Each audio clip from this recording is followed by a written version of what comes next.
Welcome to my channel. I'm Mike. I have a new Transformer for you guys to look at while I review, I guess. I have the box right here. This is Cloud9 Quakeblast, and this is their homage to Shockwave. And I've never owned a real proper Shockwave before. That's not true. I have owned a Shockwave before. I've not owned a Shockwave I care about before. I guess that's the difference. There's a lot of controversy about this figure. I guess Fans Toys a little butthurt about it because it's very similar to theirs. I don't really care. All I know is I got this guy for 79 bucks shipped from TF Direct, which came from China, like straight from China. It took a long time to get here. Well, the weird part, it wasn't even sitting in China very long. It sat in LA, and I live in San Diego. It sat in LA for like a week, and I'm just looking at it every day, refreshing, nothing. And then suddenly it showed up one day, and I have it. So it comes with a good box, really nice box. One of the things I like about some third-party masterpieces, they try to make their boxes look like the Takara third-party masterpieces. They did not, and I'm okay with that. Honestly, I'm okay with it. There's no collector's card, and I know that's silly. I'm just so used to third-party toys coming with collector cards, and I was a little disappointed that it didn't. It comes with instructions, of course, but of course the instructions are pretty shitty. And if you really want some good instructions online, I might actually do a full transformation on this guy. I don't know, I want to say he's hard. He's definitely not, but I might go ahead and do it anyway. He comes with two linked hoses, one that I have on the figure, and then the shorter one that goes on the gun. And then he has two barrels, which is pretty neat. So the one I'll show you is on his backpack. This is another one that kind of give it a little more solidity, kind of G1 accuracy. I really like the way this one looks. Piog, I guess that's his name. He broke his figure trying to get this off.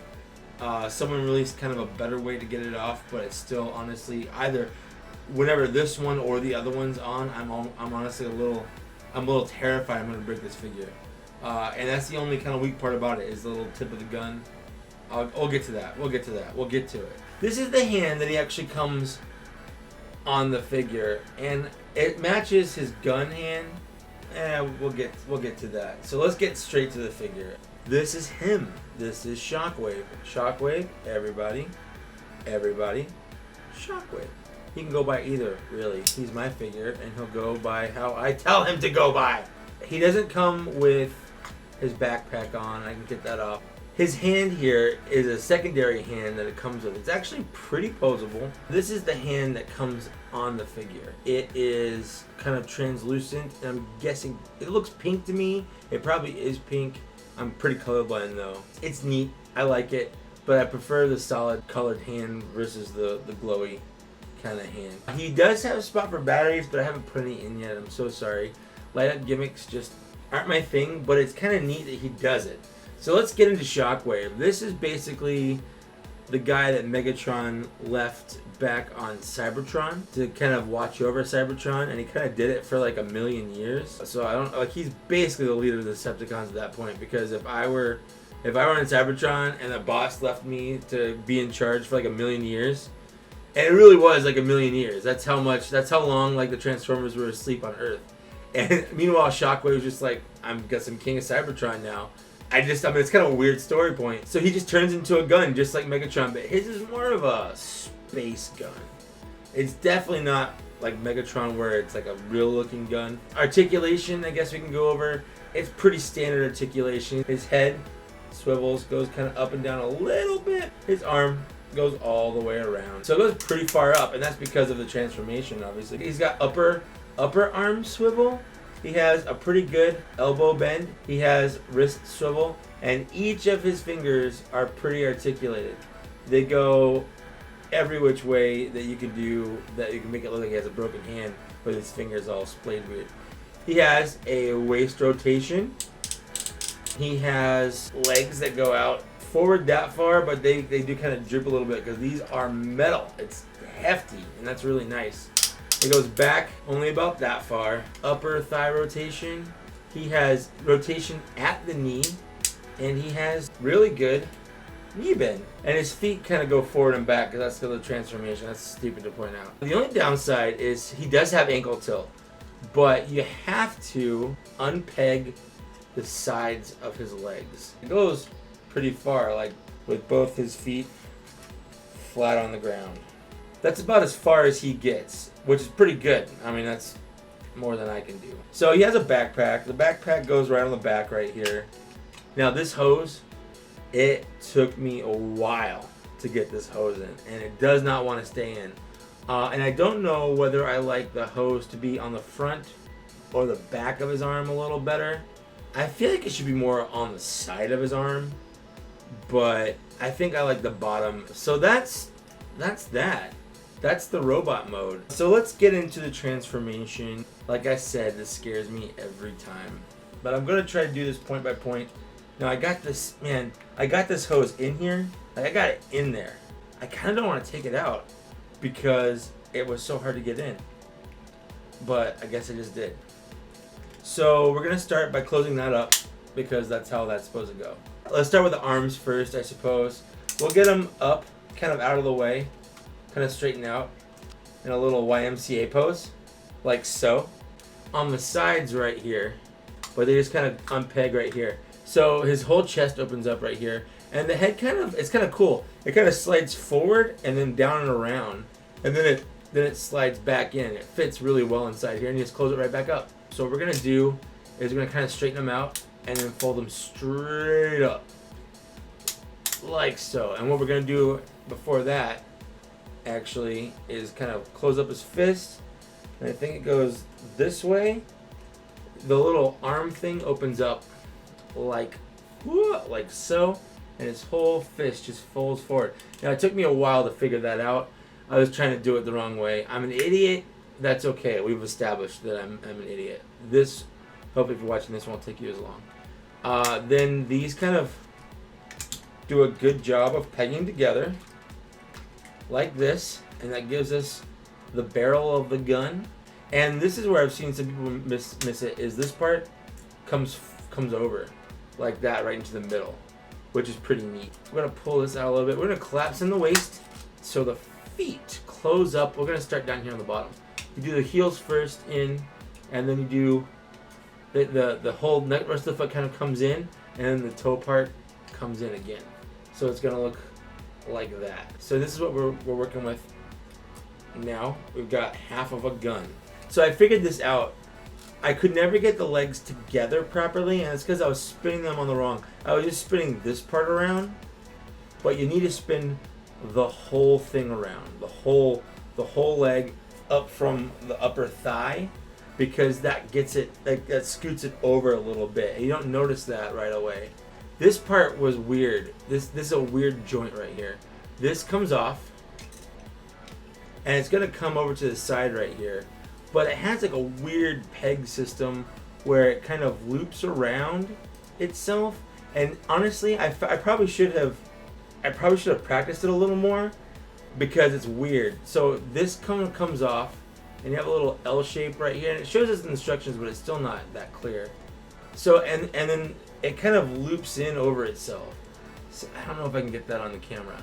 So it just kind of comes up and around, and then you kind of fold it back on itself, and then it snaps right in. I'm gonna try to do it on this side. Honestly, if you don't get it, I'm sorry. It's just really hard to show on camera. It's confusing if you don't kind of know it. So the back, and I know this is why people do the hands only reviews, but I just can't do it because I love my face too much. Let's see, the legs unpeg from the side. Now this part on mine was super sketch at first because it was super tight, but if you just be gentle with it, and I always pull from down here, just it'll snap, it'll go. That's the way it's supposed to go, so it'll go. But I was very nervous the first time. So you unpeg the side of the leg here, and then we kind of move it out, and then we push the whole thing out like that. Now I have some, where is it? I have a stress mark on the inside right there. I don't know if you can see it. It's on this hinge right here. What that ends up being is his trigger, which is cool that he has one. I don't think it's gonna break, and even if it does, I don't see how. It's a pretty thick piece of plastic. I don't see how it'll actually fall off, but I'm gonna be very careful with it. This whole leg like assembly kind of squishes up on itself. It collapses. And then these two legs peg together like so. Now, what I probably should have done beforehand is pull out that trigger system I was showing you. It pulls straight out from the leg, and you can the leg parts. That's the handle, so they come up. Then what happens is this trigger system actually hooks on his crotch. Now this is really hard to get off, but what it does is it locks the whole thing in, so it's not wobbly. It's very, very secure. And then you got his little trigger right here, and then this little part right here comes back. Gonna close up the skirts. This is most of it right here. You've got some options now. This was his backpack. Now mine, I don't know if this is true for everybody's, but mine does not want to unpeg. It's in there. It takes a little bit of a force, but you can kind of just wrap it around itself, just like it was, and just do the opposite. It wraps around itself.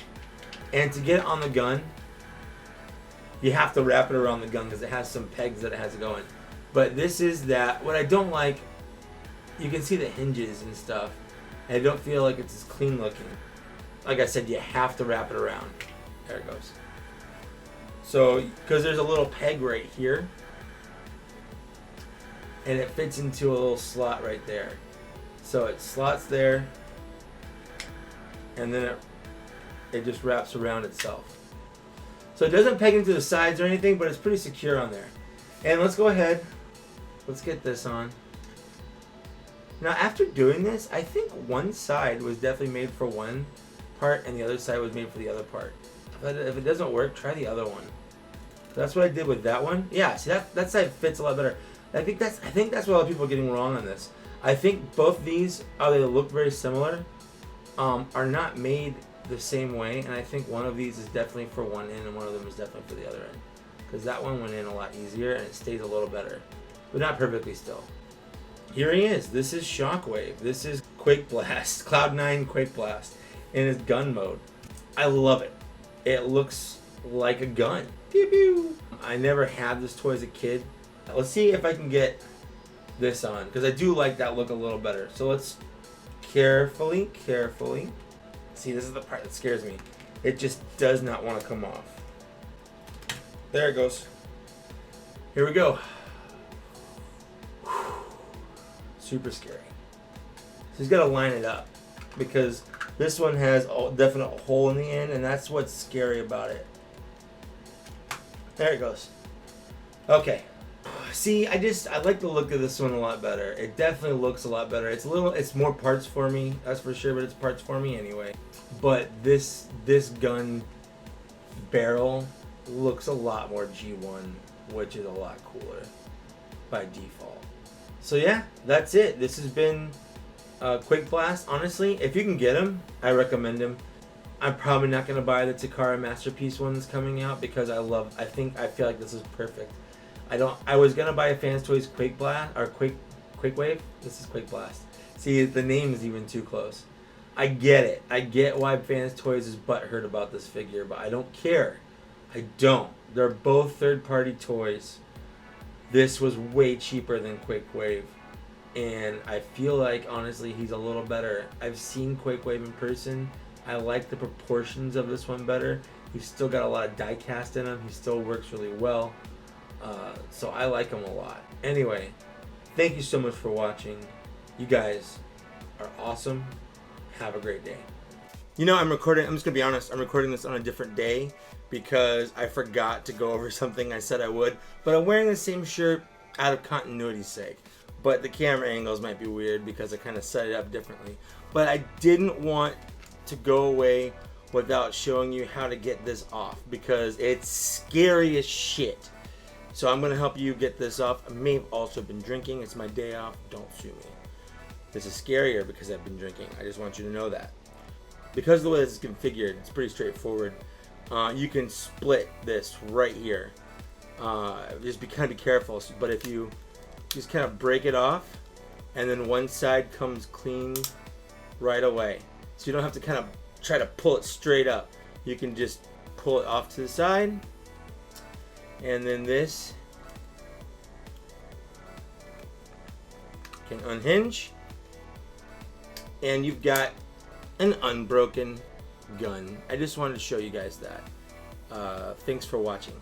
Bye.